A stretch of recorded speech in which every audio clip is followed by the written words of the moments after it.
Hello, hi. As mentioned, I'm Rianna. I am a Black woman with long braids and I am wearing a cream jumper. So I'm going to quickly ask for, well, I will introduce the context a little bit and then I'll ask for Hayden and Francesca to introduce themselves in the same way. So as Linda has mentioned, this context around this webinar about what we're talking about here today is that at this moment in time, brands and organizations are being looked to for their stances on political issues, and digital marketing practices are under a lot more scrutiny than ever before. So we're trying to have a sort of sharing space where we can sort of think a little bit from the experts that I've brought here about how arts and culture organizations and also individuals should meaningfully respond to issues of injustice, like if that is a possible thing that we can think about how we can do. So in this webinar, we'll be discussing the expectations and the accompanying limitations, importantly, that marketing teams and individuals face when they're engaging with social justice issues online. So you should have access now to a Zoom poll, and I'm going to ask that you answer these 4 questions. The first being, what's your current role within arts, culture, heritage organizations, just so that we have an idea of some of the people who are in the room. And yes, so that you've got the option to choose from content strategists, digital marketers, artists and creatives, whether you work with arts funding, are an advisor or a consultant, an academic, or the other option that we've got here too. Secondly, we're asking that if your role includes public-facing digital marketing, have you posted about social issues on your organization's page? Thirdly, if you're representing yourself as a brand or as an artist or creative, do you post about social justice issues? And if the answer to either of the above is yes, would you anonymously share a word describing a cause you've posted about? And that's just like a short 1-word thing. And we'll have a little bit, this is just really just to get to know some of the audience that we've got here. And yeah, appreciate it if you could fill that in. Thank you very much. So in the meantime, whilst you fill that, I'm going to turn to my panelists and ask you to respond to a provocation as well as introduce yourselves. So I would like to ask you, what responsibilities would you say that arts, culture, and heritage organizations have in their political and social media use as it's informed by your work and practice? Is there a public expectation of engagement? And Dr. Francesca Saban, would you mind kicking us off? Sure, thank you very much, and thank you all for the opportunity to be a part of today's conversation, and to just share briefly a little bit about myself.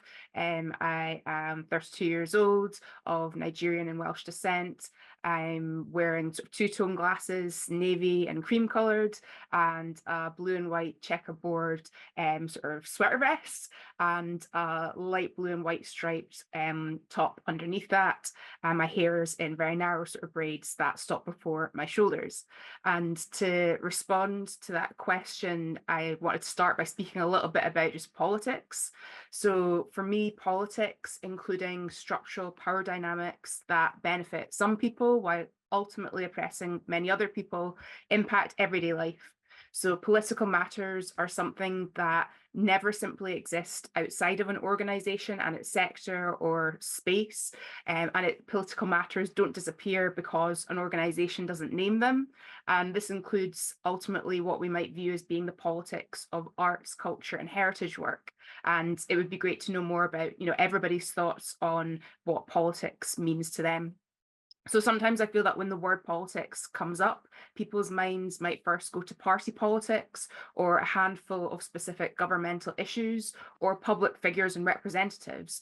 But essentially, politics relates to power, and that means power struggles.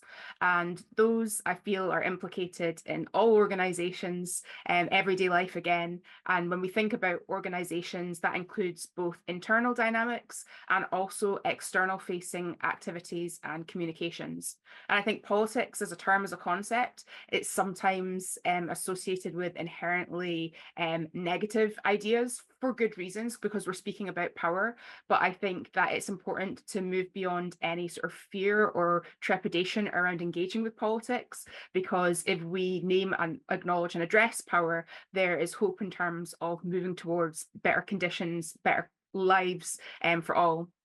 And sort of wrap that up with all this in mind, I'd say organizations have a responsibility to, at the very least, reflect on the ways their work, their structure, and their stance, or perhaps a lack of stance on various matters, is shaped by political and power relations. So they also have a responsibility to address the politics of how they position themselves, including potentially claims of what they stand for, or possibly positioning in relation to the idea of impartiality, and tensions that might then exist between some of such claims and perhaps their curatorial and programming approach. So, for example, it can be jarring for some people encountering the work of artists involved in social movements and who address politics through their art being exhibited by organizations that present themselves as impartial, and perhaps from the point of view of some people might be viewed as suppressing the space for others to express their thoughts on political matters and issues of injustice. And creativity, it's about forms of self and collective expression, and always much more. But that means if organizations hope to be perceived as supporters of creativity and those who do creative work, they need to think carefully about how they will ensure that, whilst potentially taking up different positions that some might perceive as countering that. And of course, when we speak about positions, positions change. You know, a lot of what we're speaking about today, if not all of it, isn't fixed. People can change their thoughts on matters, and organizations can change how they work and operate. And I think the organizations that perhaps move in ways that are most hopeful are those that are prepared to acknowledge the track record that they are dealing with, the reality of that, including times when they have faced critique and what they're going to do to address that. And the last thing I'll say is that many organizations need to get real about the void that can exist between how they position themselves overall and some of what they curate and program, and how they do that. So the work and labor conditions of people involved in that, the respect or lack of respect that can be a part of that. And this includes thinking about different perceptions from different publics. And there are certainly expectations that organizations actively address political issues and issues of injustice, and specific ones at different points in time. But these expectations are contextual, and they're shaped by factors such as the scale and structure of an organization, how the organization is funded or what they fund themselves, who the organization claims to support and seek to engage, and the stated values of the organization and their overall track record. So looking forward to continuing the conversation with everybody, and thanks again. Amazing. Thank you so much, Cheska. I will hand over to Hayden to answer the same question. I will just repeat it real quick, which is, what responsibilities do arts, culture, and heritage organizations have in their social media use? Is there a public expectation of engagement with political issues? Hi, everybody. So my name's Hayden. I am a Black male. Am I middle-aged now? Middle-aged Black male, 41. And I have on a black shirt and black hair. So for me, this is more of a question of organizations' ethos and organizations, what an organization stands for, and what their comms channels are, what looks like them. Sometimes social media channels aren't the best place to have conversations or to put out statements about. So it's thinking about how you communicate with your audiences and where's the best place for you to have your stances. Now, if you're an organization that does believe in a specific narrative, or does have a belief in a specific movement or ideology or identity, then I believe it's good for you to then stand up for that position and have a position on that when you're talking about everything you do. So that's through your comms, via your events, via your programming, via who are you who you get to exhibit in your museums or anything of that nature. However, I also do not believe that you have to have a conversation about every single topic that goes out. It has to be relevant to you as an organization, and you have to be able to stand on it. And if you don't have a position that you can stand on, it makes things more difficult for yourself, because you become less transparent, and you become less as an organization. It becomes easier for people to start to pick apart where you stand and pick apart your views on different issues. So yeah, I'm definitely looking forward to getting into it and getting the opinions of my esteemed colleagues here. Fabulous. Thank you so much. With that, I'm going to close the poll now, or ask that I can do it myself. Wonderful. I'm not sure, can could you let me know, are you able to see the responses to this poll, or do I have to, for those who participated, I'm not sure, are you able to see them? Yes, I'm getting some thumbs up. Wonderful. So I can see that we've got a lot of other in here. I'm trying to see the short answers to this. But we've got largely no's. 61% said no on if they post about social issues on their organization's page. And again, for people representing themselves as brands and posting about social issues, it was a 64% no, as opposed to a 36% yes. So I think that's really interesting in telling us about, you know, the position towards this as a really quite contentious topic, you know, like when you're representing a brand or representing yourself as a creative, there's like a tendency to avoid some of these things because we don't know necessarily how to do it, which I think is probably a pretty rich place to start this conversation from. So I wanted to, you know, please do be popping your questions into the chat as well if you are in, you know, if you have questions for our panelists. But I'm turning this now to just a discussion between us. So I wanted to ask both you, Cheska and Hayden, about the funding sources and the freedoms, which I think is like quite a pressing issue for a lot of people when it comes to these kinds of conversations. So how does the funding source, well, first of all, actually, let's take it back before that. What are the potential risks of engagement that organizations might face as opposed to individuals? Like we've talked a little bit about the expectations of engagement, but what are those risks? Like what's the reason why people might be hesitant to do so? Hayden, do you want to go first? I think the obvious one is that they won't be funded. You're always trying to factor in your stakeholders when you're thinking about the conversations you put out and when you're thinking about how you communicate across a digital platform or just across any kinds of comms in the first place. Having said that, I think what I said in the beginning about thinking about what you stand for as an organization, that needs to be at the forefront of anything that you do, full stop. So so whoever you got to get funding from would then have that expectation of you to know that this is what this organization stands for. Now, obviously, as things happen, you can obviously change your opinion, which is totally fine. And the more knowledge you get, the more learned you are, then the easier it is for you to say, okay, I can change my position. But if that is what you're going to do, then there has to be a way of you explaining that through your comms and explaining that there has to be processes internally that allow you to say, okay, we're going to make this statement and this is why we're going to make this statement. You have to be able to kind of follow that through. And what tends to happen is that we will make a statement, but there'll be no prior history to it, and there'll be no conversation around how we got to this, how you got to that place in the first place. And that's where you tend to come up against problems or come to issues. And then when the issues arise, because there hasn't been that thought through about, okay, how do we delve into this? How do we handle this delicately? How do we make sure we're connected with the right communities on it? That's when it all falls apart, because there hasn't been that kind of fall through. So in terms of funding, it's more about you as an organization being clear about who you are when you go into the space in the first place, being clear about what you stand for, and being able to tell funders, this is what we're going to talk about. And then it's then up to you to either say, okay, I know this funder doesn't like this specific topic, so therefore it's no point in me going there in the first place, or you pivot in and saying, this is how I can approach the subject matter that is relevant to you in a way that is digestible for both parties.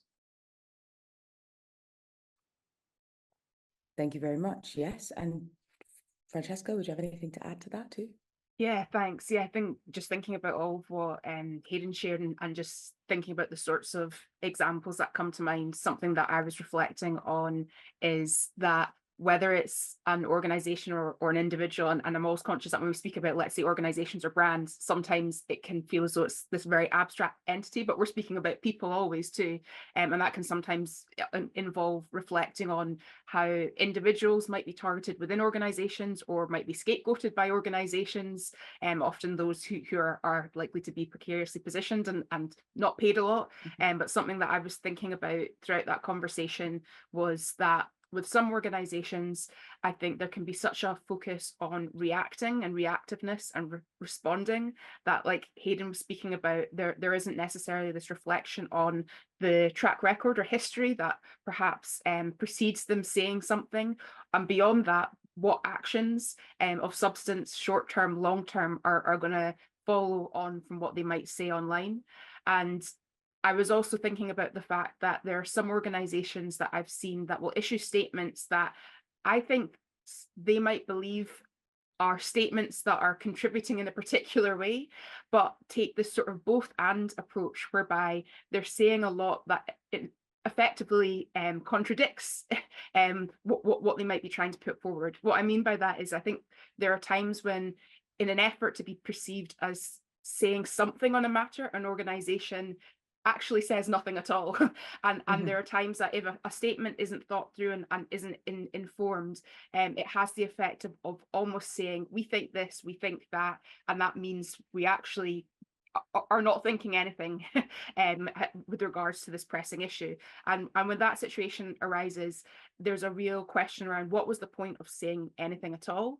And if the statement is essentially a statement that is meant to position the organization as neutral, perhaps they would have been better placed thinking through these bigger questions around actions, values. Have they shifted how they feel about something? And if so, how are they going to make changes to address that, as opposed to sort of the visibility of speaking in response to something that's going on and doing it in this both and way that kind of amounts to saying nothing in the form of a statement. Absolutely. I mean, I think so. A couple of the things that have come up there is about the pressure of representing, first of all, something larger than yourself, but also the funding aspect. And I'm noting a lot of similar comments coming up in the chat here about risk of alienating audiences, but also moving away from the stated organizational purpose and breaching your objectives. And there's some questions here. Just want to say that I'm noting the questions coming in, and I'll definitely turn round to this afterwards as well. But I wanted to ask a little bit. So we talked a bit about the organizations, but I'm sure there are some like individuals in the audience too who are probably thinking, who represent themselves and are thinking about their art and their stances and their like responsibilities too. And I think that some of that part of it comes back to this idea about the funding sources, from whether you are a funder or funded or like pass out funding also, versus like reliant on funding, being funded, as opposed to commercial, particularly in this sector, as opposed to, some of us have been thinking, and particularly your work, Francesca, in thinking about larger organizations and brands and, their ways of like negotiating funding and so on. I was wondering about the relative freedoms, if you had anything to say about the relative freedoms or lack thereof that a brand versus an individual versus an arts and cultural organization might have in responding to socio-political issues, this possibility of funding being pulled and so on. So either Hayden or Francesca, if either of you have any thoughts about that. Yeah. Go. Oh, thanks. Great minds, great minds. I was just say words like independence and autonomy and agency were coming to mind for me. And I also think, and I mean, I feel as though between the three of us, we could have much longer conversations about all this, but there's also a question for people to reflect on who are, attending the session, which is not all funding has to be engaged with. And sometimes there are difficult decisions to make around, is there a point when the values of a person, an organization, feel as though they're actually at odds with what a funder is expecting in terms of what an organization or person can or cannot do or say? So I think, to come back to your question around some of those differences between an individual, let's say, who is the recipient of funding as opposed to an organization, I think that these issues can be difficult for many people, but I'm always focused on people, or these issues can be difficult for many individuals and organizations, but I'm always focused on people in this. And I think I'm particularly concerned by the fact that when we discuss issues of injustice or politics and funding, what sometimes goes unnamed in other spaces are the specifics of forms of inequality and oppression, whether that's the intersections of racism, Islamophobia, transphobia, colorism, ableism, classism, and who does that mean is most likely to be impacted by the sorts of things we're speaking about. And I'm mindful of the fact that those who are most likely to receive funding as individuals and organizations are often least likely to be those who are most structurally marginalized. So I think the experiences of individuals who are less likely to receive funding as a result of the decisions that a funder might make to try and prevent people from speaking out and about certain issues. I'm concerned about that, but I also feel strongly that people should be supported in doing work without certain restrictions. And although it's unfortunate that that might mean turning away from a certain funding opportunity, I'm more concerned with sort of the preservation and protection of their ability to work in the ways that they want to, and to do that work grounded in a place that involves addressing issues of injustice. So it's maybe not a neat answer and response, but organizations ultimately are much more protected in certain cases in comparison to independent individuals who might be seeking certain forms of funding. And this is where those funders who are much more invested in that expansive space for creativity and freedom of expression are those funders that I'm particularly engaged with, I guess.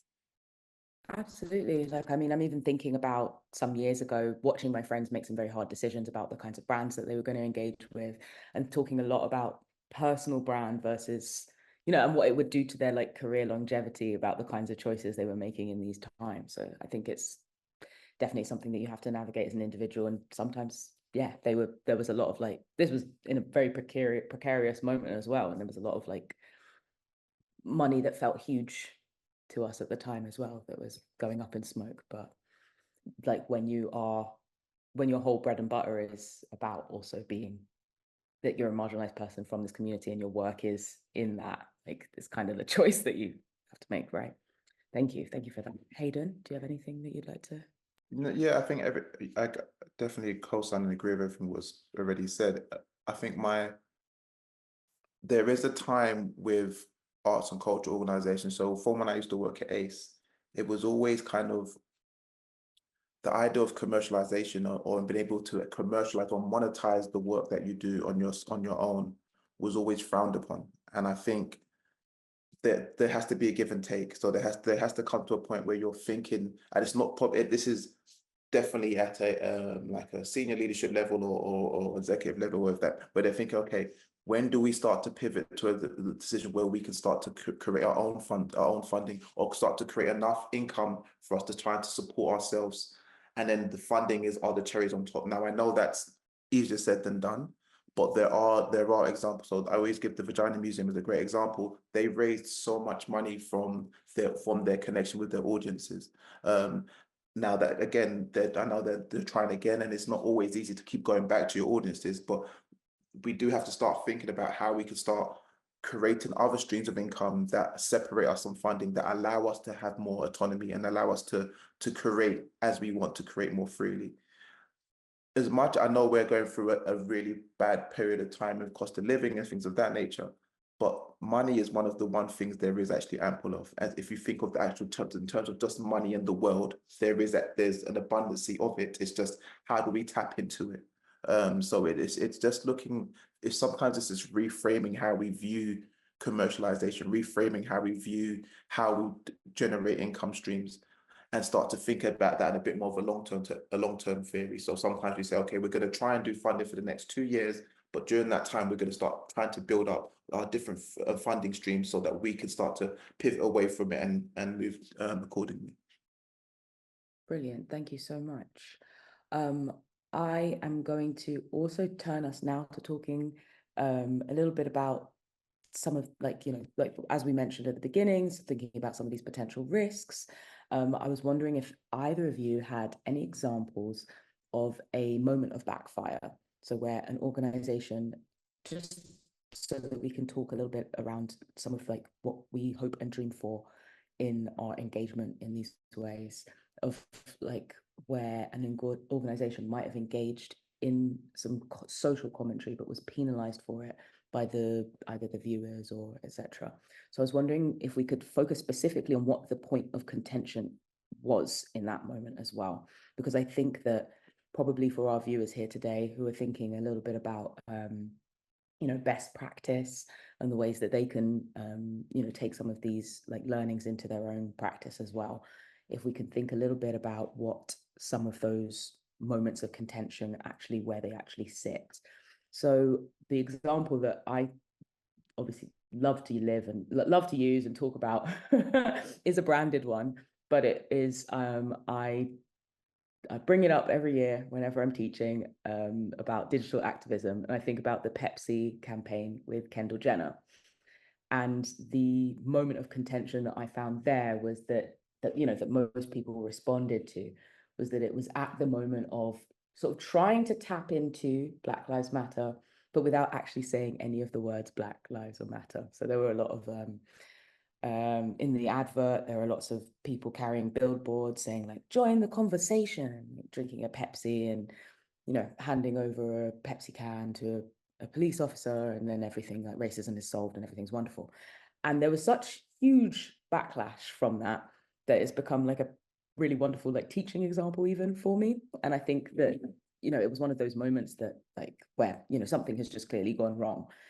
And the main issue that was seen with it is this idea of like an inauthentic engagement with social issues, something that wasn't real or grounded in anything real. And I think that like question of authenticity is one of the things that comes up a lot when we're thinking about brands, organizations, etc., engaging with social justice issues. So I was wondering if either of you have either an example of a moment of backfire, a moment where conversely, would be lovely to hear about examples of really good practice as well, like a moment where something was really well received and tastefully done and so on. And like what those moments of contention are, like where this tension around authenticity lies and who deems something as like an authentic engagement with social justice. So the Kendall Jenner one, for me, Pepsi could have done that advert and they could have kept the advert up if they stood 10 toes deep, if they really stood in it and said, you know what, this is what we believe, we're going to do this thing. But where the issues always tend to come with brands or sometimes even with cultural organizations is that kind of what we discussed earlier, there's no other thought afterwards. So in my opinion, if Pepsi had said, okay, we've done this advert, and as a follow-up to that advert, we've got this that we're going to do and that we're going to try and change internally. And then in 6 months or in a year's time or in 2 years' time, you can come back to us and say, this is what we're going to do. You start to open the door. You start to show people that, yes, we don't have any background in this space, but we're going to try and do the work. Now, the issue where brands get concerned, and I get it to some extent, and to some extent I don't, is they get scared about the pylon. But the pylon normally comes from a place of where if you don't seem authentically within a position, not authentically have a position, and you don't then stick to it. So that's normally where the pylon. So your first communication might be perceived badly, but then if you stick to the comms and you stick to the messaging that you're putting out and you stick to the ideology or the fight of the issue, people then will start to gather and say, okay, you know what, they are actually doing the work. And you have to be them. You have to then have the confidence as an organization to say, yes, we don't have all the answers, but yes, these are the steps we're taking now, and these are the steps that you can come and call us upon. And that when those little nuances start to happen, people start to buy into organizations. And it's not just that you don't have in terms of alienating audiences, if you have a belief in something, it doesn't matter if you're alienating audiences, you're alienating people who you don't need to be following you in the first place, you don't need to be engaging you in the first place. There's, I think, 5.7 billion people using social media at the moment. So I guarantee you there is, for every 100,000 million people who've just left you, there's another million or 100,000 people who will love you because of the stance you're taking. So it's just, sometimes it's, again, we have a very myopic view of things where it's always about the short term and very short termism. So it's just thinking about what does that long term play look like, and being confident to stand in it and say, this is where we're going to position ourselves. And these are the steps we're going to take to make sure that what we're saying is actually authentic. Absolutely. I'm really loving that idea of like moving away from a scarcity mindset when it comes to audiences as well. It's like, yes, there are plenty of people who will, see this and actually be more encouraged to be a more like long-term audience for you. Absolutely. Francesca? Yeah, I'm just sitting here and very much agreeing, and also thinking about the fact that I think with so many organizations, there can be this focus on wanting to be for everyone, but much like if you claim to stand for everything, you stand for nothing. And to Hayden's point, this idea that moving beyond this idea of audience scarcity, and also being realistic about the fact that sometimes what's referred to as alienating is a conversation that occurs in ways that overlook. There are many times when an organization wants to make clear this is who we're for, and actually if other people don't like what they're saying, then that's their business. The organization keeps it moving. And the sort of examples that came to mind for me really reflected some of what Hayden spoke about too. So thinking in particular about fast fashion brands and commentary in relation to Black Lives Matter and racial justice and anti-racist organizing. So I thought of the Pretty Little Thing post where they said something to the effect of "Together we stand," these sort of very vague statements that again stand for what, against what, who's standing, and with a visual of two hands that was critiqued for a lot of different reasons, including the fact that the visual of the two hands was this very unrealistic depiction that made it seem as though the people involved in the process had never even seen a black hand in the first place. And I think that post says a lot about the different decisions made around visual depictions, the words that are used, and the lack of thought that goes into how this is going to be perceived and actually who is this for.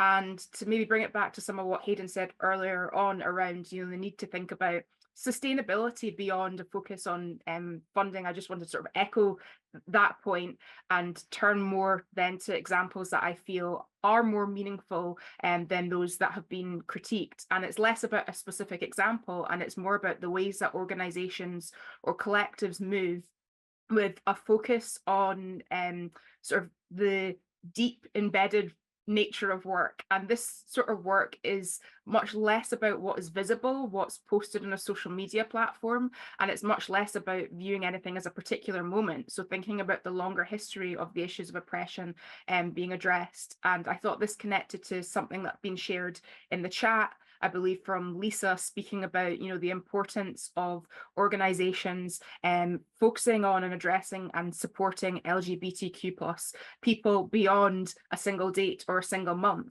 And for me, those organizations that do that work in this sort of holistic, long-term committed way are the organizations that I'm most interested in, beyond instead of looking at your Pepsis, your fast fashion brands that treat issues of inequality and oppression as a moment.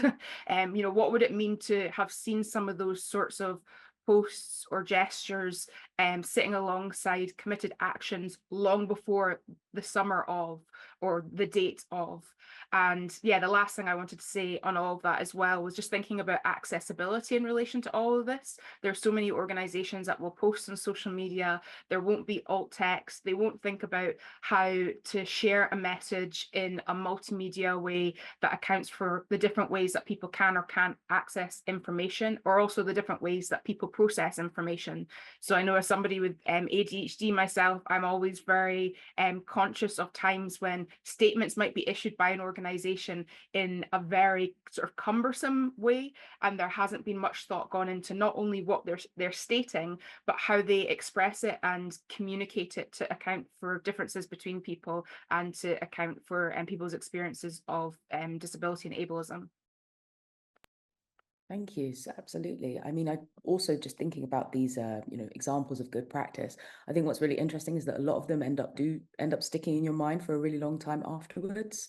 I think there are some like organizations that like just end up getting this reputation for doing everything right or like being on the right, and then even to the point where I don't even feel like I follow up beyond that thing of knowing that like they're one with a good rep, like stuff like Ben and Jerry's, for instance, where people are like, yes, Ben and Jerry's usually does the right thing. And I don't know, like, you know, I don't feel like I've ever like followed up beyond that like little bit of knowledge. So like, it's something about, I'm enjoying this thing about like this idea of like consistency and not just posting at like specific times. I'm also seeing, just want to like comment on something in the chat here about that, not seeing organizations comment on one issue and not another, and then being scrutinized for not commenting on all issues, which is a tough balance to strike, and goes back to Hayden's point that it's jarring for an organization to post a knee-jerk response to something without previous advocacy for an issue or a community, which I think is like a really, you know, kind of key here, that like if you're thinking about your stated values as an organization, as an individual, and then being consistent with that in some sort of aim towards authenticity. So we're going to take a short break very soon, but before we do that, I'm going to ask another question here, just about sort of drawing back and thinking about political action digitally more broadly, and about the importance of doing this, and thinking about, well, troubling the term slacktivism. So if anyone's not familiar with it, it's a phrase that implies that digital interventions are meaningless, but that there's still a viewer or expectation of a certain type of engagement that looks like mainly just like clicks, like shares, as a sort of like lip service interaction with social justice. I think that I feel I don't love that as a term, slacktivism and clicktivism, because I do believe that social justice occurs in an ecosystem where lots of different actions are all necessary, including this kind of like digital engagement. But I think that there's still an expectation of a certain type of engagement from companies more, and, you know, companies, organizations, brands, etc., more than is necessarily expected of individuals. So I was wondering about if we, you know, this term slacktivism, and about the need for this type of engagement in the first place. If anyone has something to think about that. Yeah, I mean, I think with slacktivism, I like that. Well, I don't know if I like it, but yeah, I think it goes back to what we've been saying earlier all along. The organization has to know what they stand for and what they're trying, and what their messaging they're trying to put across. I know, for example, there's a lot of issues. I've worked in DEI for a while at this point. Not so much as much nowadays, but for a good probably 5 to 6, maybe 10 years, I did a lot of work within DEI, and what I realized was that not so much that talk is cheap, but there's a lot of people who are doing lot of really good work that just isn't publicized. They're not the go-to face. They're not the person with the quote unquote big profile, but they're doing the actual work. They're connecting the organizations. They're putting people in spotlights that so representation can come across.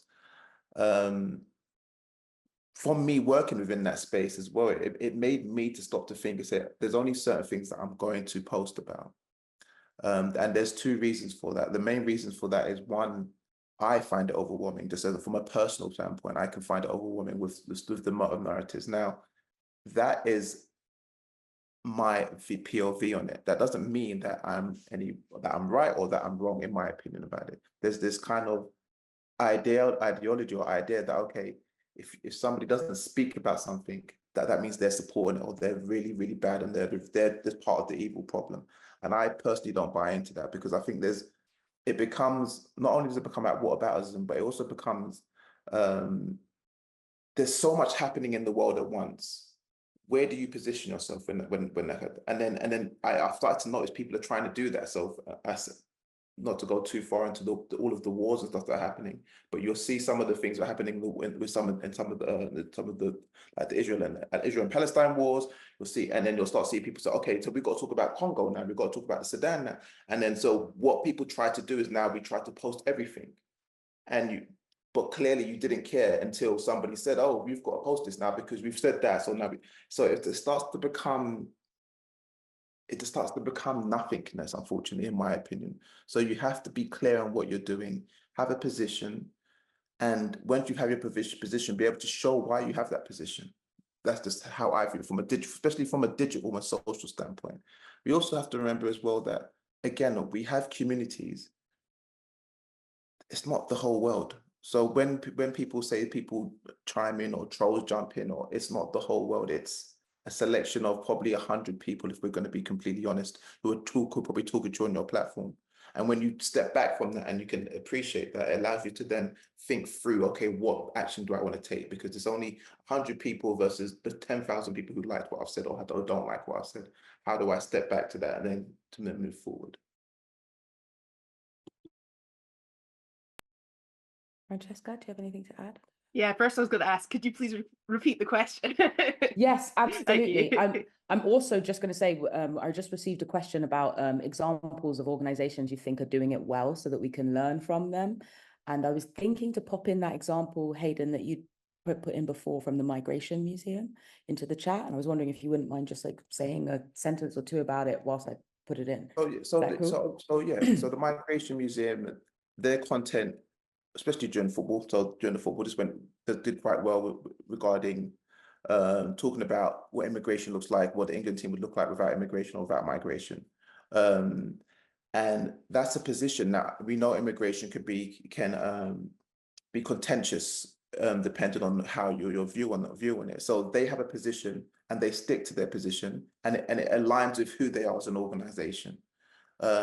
This doesn't mean that if they don't speak about another issue that they're now not got an issue, but they're fighting their issue and they're doing it in a way that they can believe in. And I think sometimes that's the thing about organizations. We try to go too far into territories that we don't have any say in, or we don't have any space in. Now, that doesn't mean that you can't speak up if you see injustice, but again, you have to have thought that through. If I'm going to speak up, what does that mean? What does that look like? And how do I articulate that in a way that will represent who we are as an organization? Thank you so much. I think that is a really lovely example, and I thought it was a good one because I noticed it had I noticed that one. I don't watch football, but you know, it was something that did really well across platforms and was just brilliant. What is the museum mentioned earlier that's successful to source the funding from it was the Vagina Museum, right? Yes.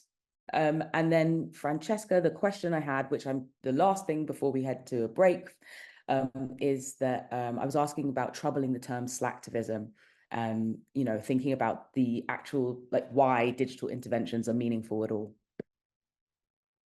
Yeah, thank you. What I was thinking about to do with that was particularly in the context of COVID-19, which hasn't gone anywhere, that those sorts of terms can be used in these ways that sort of particularly reinforce very ableist ideas around what activism or movement work is.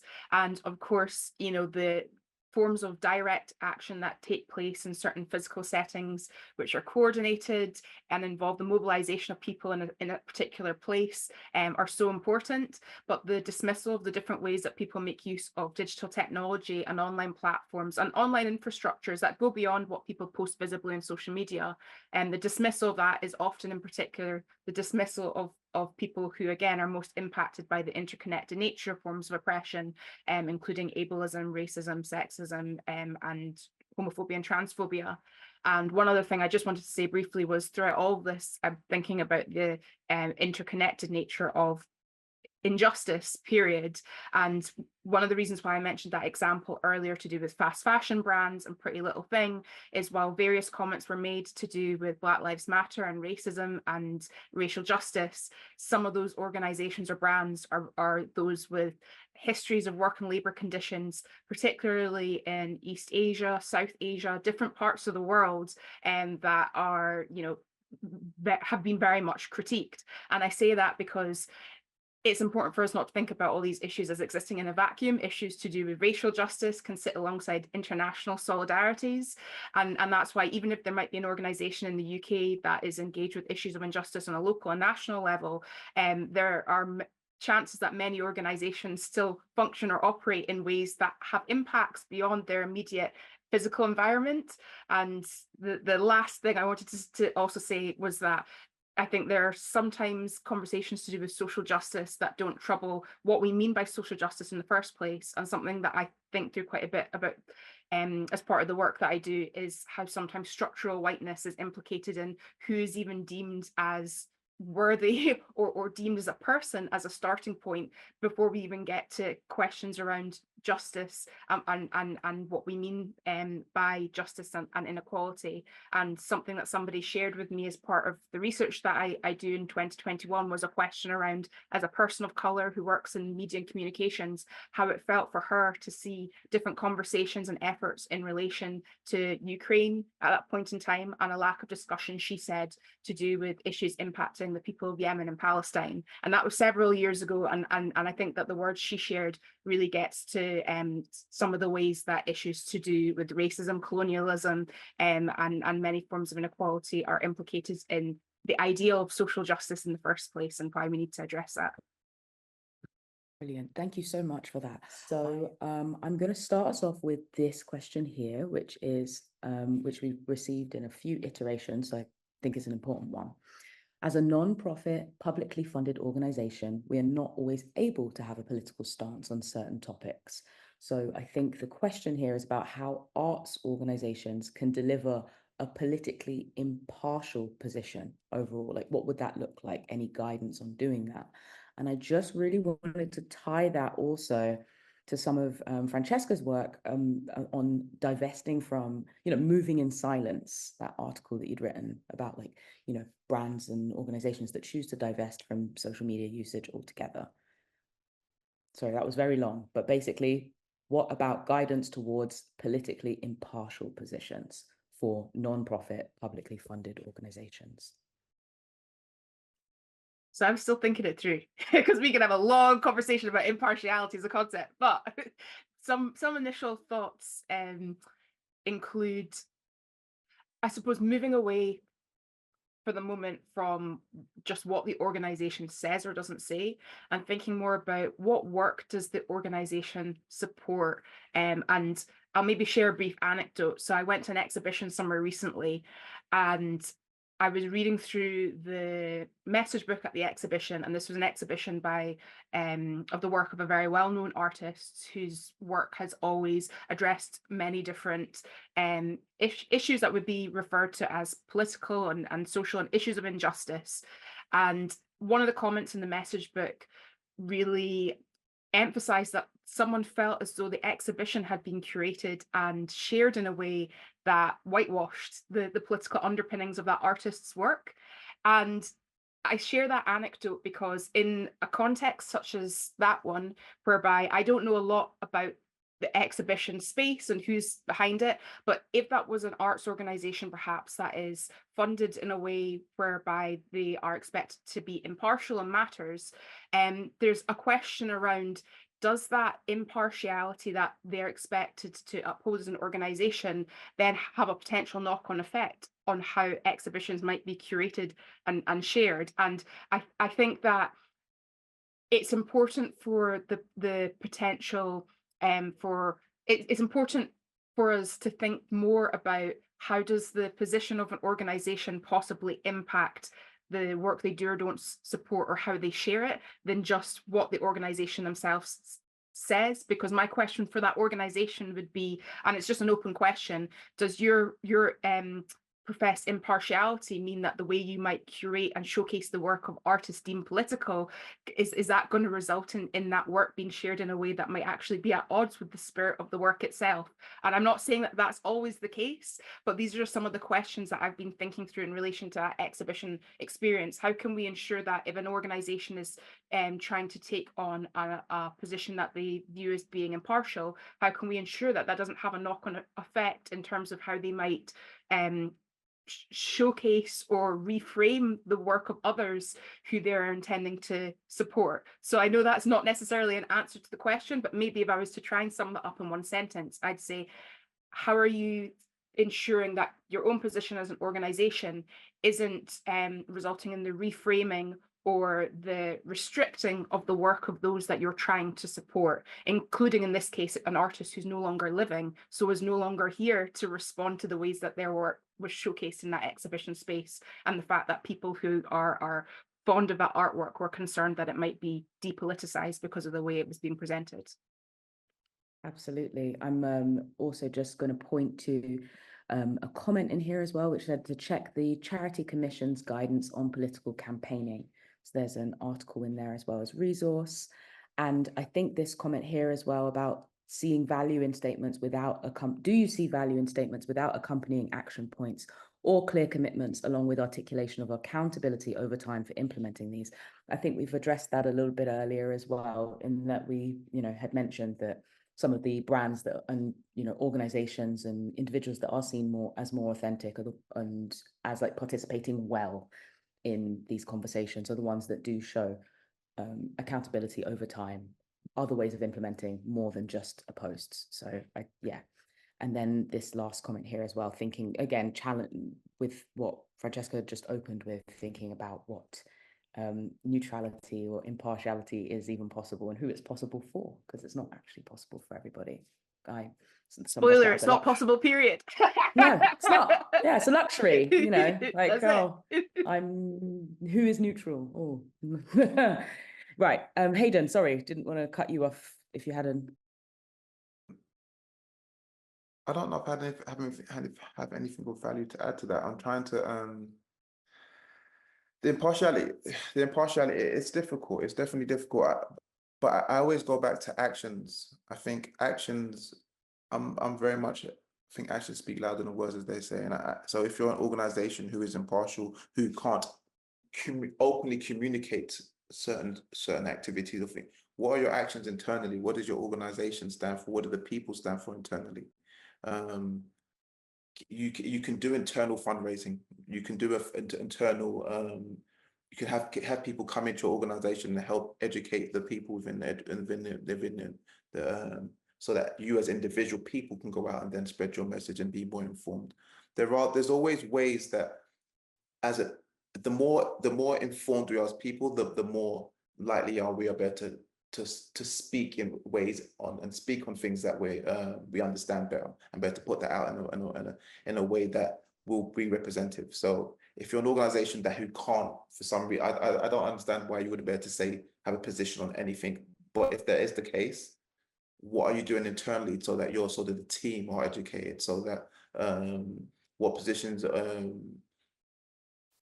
think there's always things you can do as an organization internally, which will then by osmosis come out and spread out and seep out into the things you're doing in the language and the work that you're doing.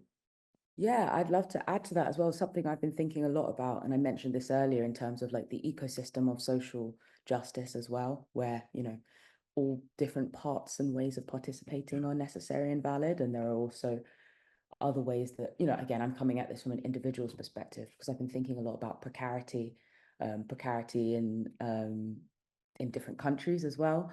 So I'm in the UK right now, but I now live out in the States. I was, for the first time, thinking about what things that I wouldn't think twice about in terms of participating in political action over here, what that meant for me as a person who was on like a temporary visa.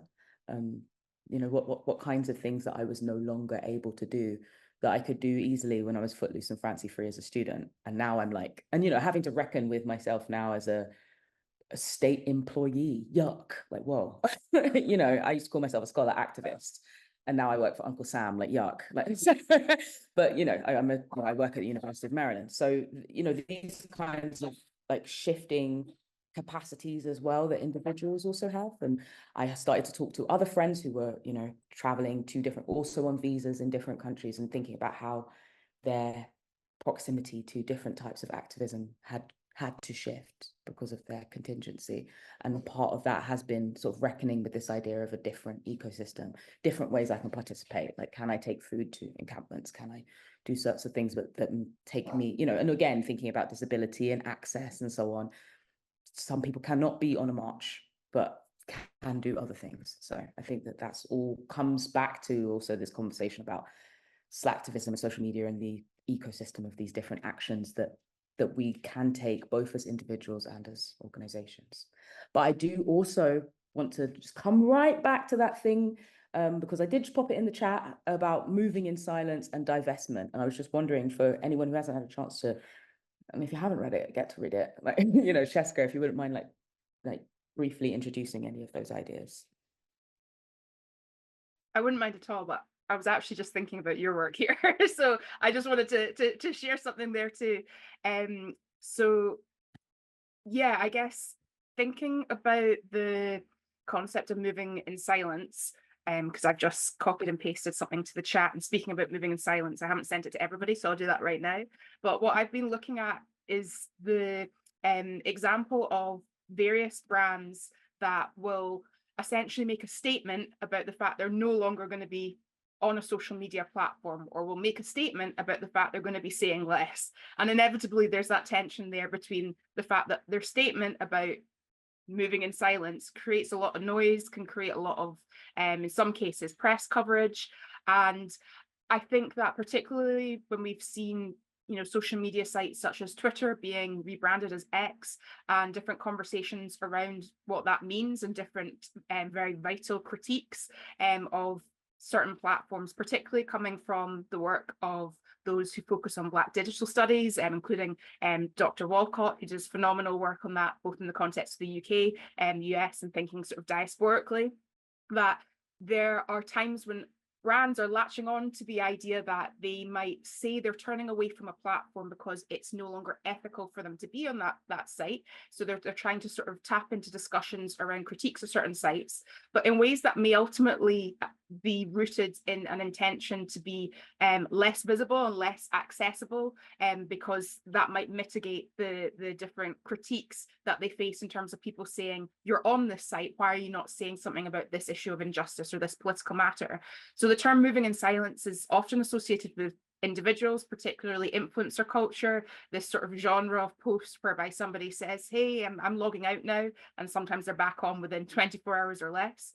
But there are organizations, brands that have sort of taken this anti-social media stance, so to speak, including Lush a few years ago, who sort of shared about that. And there was a statement that sort of critiqued the norms of influencer culture, and sort of said, you don't need to like or subscribe or follow us to keep informed about what we're doing, but again, did it in a way that generated a lot of hype and discussion. So I guess I share that example because for those organizations that might be thinking there are some sites we're moving away from, or we don't want to participate in particular conversations, but because we think it's more ethical or more moral to make that choice, I think it's important to be mindful of times when what might be viewed as a self-serving decision on the part of an organization is being represented as being a stance against or in response to social media, but doesn't sort of deal with the messiness that can be sort of the privilege to decide to disengage from a platform, and the fact that it might result in a brand sort of protecting itself a little bit more from some online critiques. And the reason also that I was thinking about Rianna's work, the last thing I'll say on that is your fantastic work to do with the color of madness, and thinking about the different ways that racism and ableism are implicated in how people of color, and particularly I'm thinking about anti-Blackness, are pathologized or are dismissed in terms of their health and well-being. There are times when Black people and people of color voice and critiques online are dismissed as hysterical or written off as, in quotation marks, mad. And we need to be very conscious of the fact that what's sometimes referred to as a pylon by an organization is essentially them dismissing very legitimate and important critiques being made by people, and oftentimes people of color, who society are quick to try and dismiss as hysterical or refer to as mad, as a way of trying to undermine their critique of oppression and inequality. Absolutely, thank you. Hayden, I noticed you unmuted, and I just also want to mention the, if you were speaking to the move in silence part of this as well, like about these decisions about responding to current affairs and staying silent. Yeah, I think we need to be careful when we view the actions of brands and stuff like that. So, because I've worked with Lush, and Lush very much are on social media, but they do it in a way where they work through influencers and pay a lot of money to different people to speak about their brand, but via social media. But what my more thinking was around the fact that, so we'll take the X example. People moved off of X because of the change of tide or the changing of atmosphere or the owner, etc., etc. But my stance on things like that is, again, you have to be careful to not just move because you feel everybody is moving, because or it's the hot thing to do at the moment, the trending thing to do at the moment. Because when it happens on another platform, so I think of Substack, all of the issues that happen with Substack to do with neo-Nazism and their promotion of things on Substack, nobody moved off the platform. So I say that to say that because it wasn't a trending or hot thing to say that we're going to move the platform because of this. So when you're thinking about your platforms and what platforms you're going to be on, and you're going to take a stance to move for a platform because it seems to be the thing, I would always say, does this affect your audience? Are your audience here? Are your audience going to move? Does this platform specifically push against everything that you stand for, and therefore you're going to keep that same kind of outlook and that kind of same energy towards every platform that you're on? Because that's when you start to lose yourself and jump into trends instead of thinking about who you are as an organization in terms of when you're trying to to speak to people or not speak to people or not communicate with people in different ways. Yeah, and on that line as well, if anyone is interested in these conversations about platform migration and stuff like that, my work does look at this and is going in that direction as well, particularly around the death of Twitter and so on. So I think this is like a perfect time to talk about that as well. Like what does this do for the way that we also communicate with our audiences.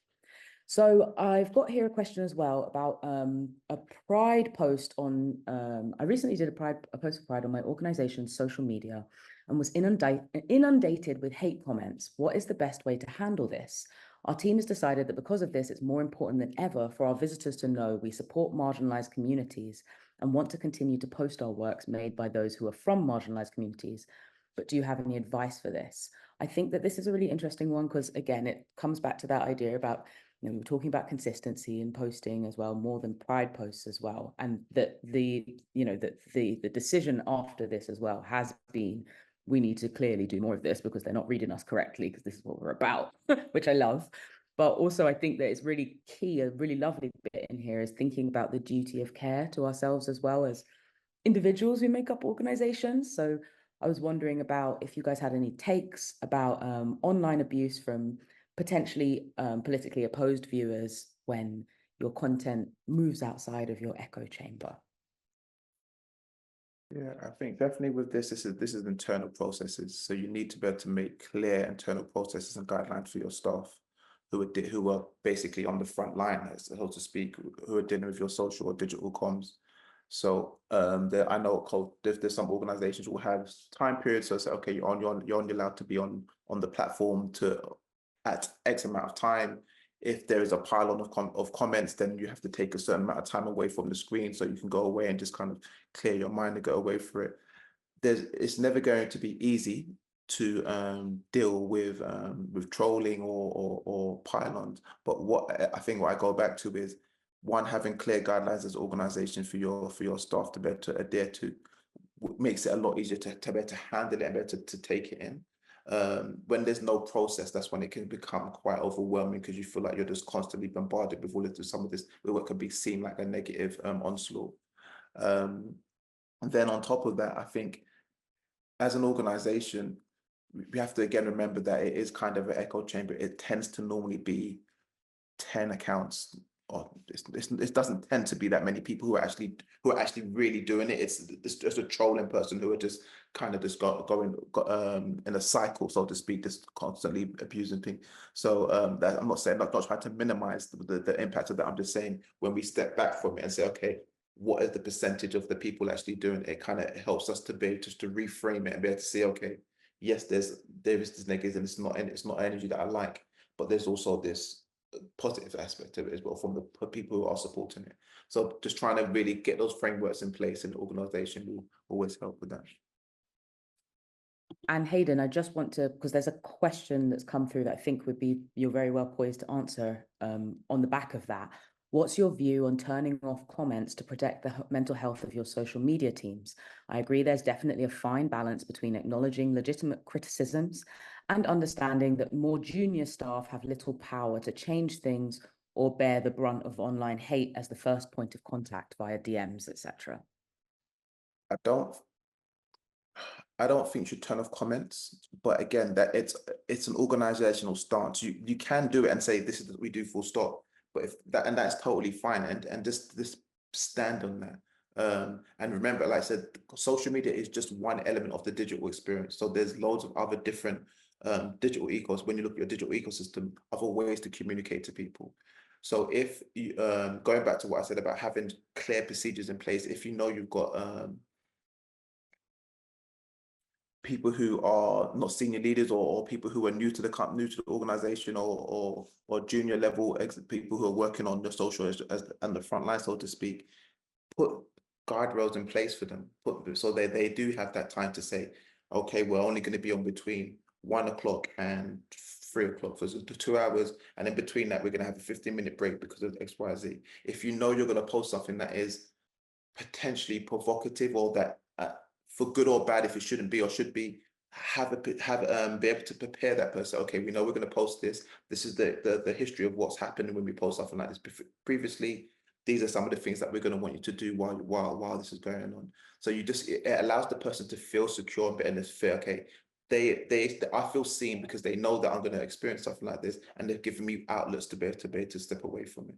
So another thing I would also do, if you're an organization, don't make them have social media on their phone. So if on their personal phone. So if they work for an organization, they shouldn't have the accounts on their personal mobile phones or on their personal where possible. That, for me, that is not a big no, but that's what you want to try and do, so that they can, it's a work phone that is only on their work phone, so they can literally put that phone down, put it in a drawer. So it kind of closes that, creates the actual physical barrier to say, okay, this is over for now. Absolutely. Thank you so much for that, Hayden. And I do want to also signal boost that there is a future webinar coming up in late September. So keep your eyes out for that, because it's still to be confirmed. And there is also a toolkit that Linda has posted in the chat, a resource for online abuse for the cultural sector. So please do take a look at that. If for some more of those ideas about healthy boundaries. I wanted to turn back to one of these questions a little earlier, because I think it's I love talking about the digital side of things like this as well in particular. So I'm seeing here, what do you think about cancel culture, and do you think it is effective or helpful to social justice? And one of the things that I want to tie that idea about cancel culture, I'll start with an example. Because when I think about cancel culture, I often think about it from the viewer's perspective in particular. An organization, like we've talked about some of the ways that like organizations have been accused of getting things wrong, and then backlash happens, and then cancel culture, as we wanted to call it. But, from the perspective of what we were talking about a little earlier, if you reframe cancel culture, which has gets obviously a very bad rep as a term, but reframe it to, well, sometimes this is a marginalized audience, like giving critique on something that's gone wrong, like, coming from their own lived experience and perspective. Is it cancel culture, or is it, asking for a better world kind of thing? And so I think one really interesting example, because I do consider cancel culture in some ways part of that ecosystem of activism. It's we don't like this for this reason, and I'm going to remove my engagement with it as a result. Like, that's perfectly reasonable. And I wanted to think a little bit about this example I saw that happened of a viral TikTok trend, which was about blocking celebrities. I know that blocking celebrities and influencers, I know this is like particularly niche and probably not exactly what we're thinking about, but I think that is a really good example of consumers responding to celebrity or brand inaction on political issues. And it had a very clear response quite immediately afterwards. Obviously, the people who blocked Taylor Swift, a few 100,000 people, drop in the sand in terms of her, like, multi-million following. But, seeing this happen to other celebrities did make some celebrities post comments and, like, did sort of, I guess, force them into action about certain things. So that's like one of those ways that cancel culture again becomes part of this brand, this umbrella of like slacktivism and activism in that sense. But I think that, well, first of all, Hayden and Cheska, did you have anything that you wanted to add to that, like this question about cancel culture? I feel like you've summed it up perfectly. And I was thinking a lot again about your work and the work of Dr. Meredith Clark on cancel culture and call out culture and accountability practices and the in particular discursive practices of Black people online. So I think drag them. Yeah, this is it. So yeah, you just hear nodding and listen to you. Thank you. Well, thank you. So I will pop that link in the chat in a minute as well.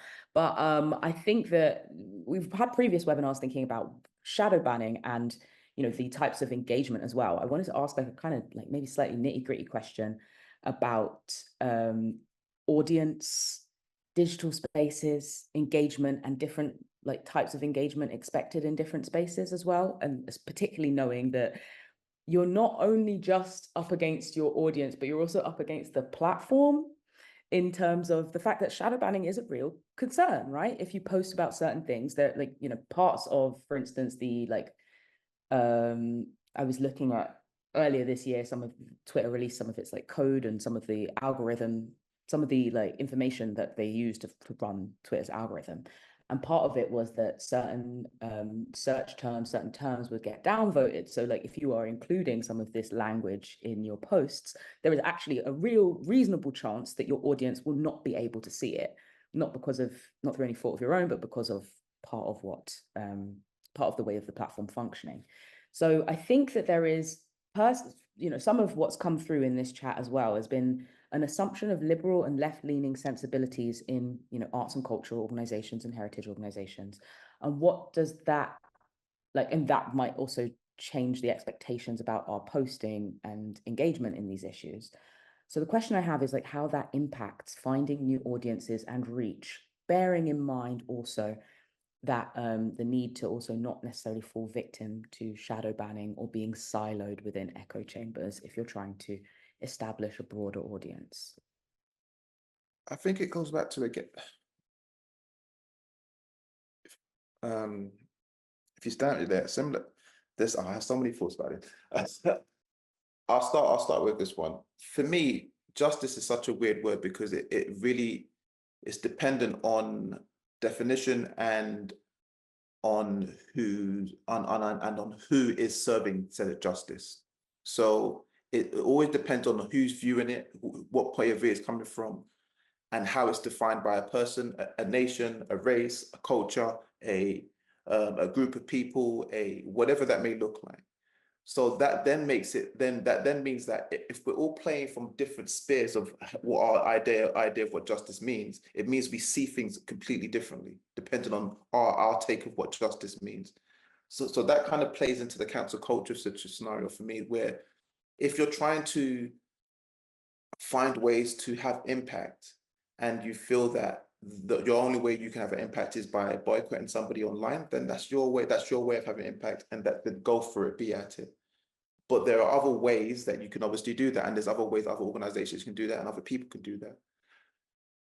So that's the kind of cancel culture side of it. In regards to your question you just asked, sorry, I've lost it. The chain of thought of the question.